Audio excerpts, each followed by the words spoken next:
Welcome to Cybercrime Magazine's Mastering Cyber podcast. I'm your host, Dr. J, former White House technology executive and Deputy Chief Security Officer at Mastercard. Mastering Cyber is a weekly 1-minute podcast to help you maneuver the cybersecurity tips, terms, and topics. So buckle up. Your 60 seconds of cyber starts now. It feels like summer. So you know what that means. You know what the start of a new season means, right? It means it's the perfect time to review your digital life.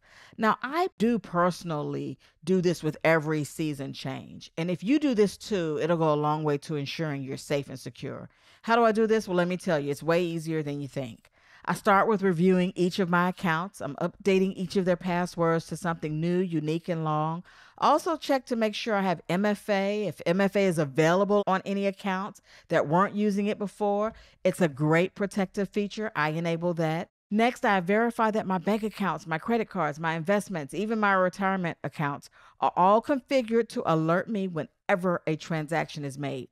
This way, if a scammer tries to make an unauthorized purchase, I can stop it right away. I refuse to let a scammer mess with my summer plans. Moving on to cleaning out my old devices, just like you swap out your winter wardrobe for the summer. Well, get rid of any devices you no longer need, any apps you no longer need. Once you start digitally cleaning with every start of every season, you'll be one step closer to mastering cyber. That's it for today. This is Dr. J signing off and reminding you to stay secure. We'll be back next week to share more cybersecurity tips, terms, and topics. This Cybercrime Magazine podcast is sponsored by Mastercard.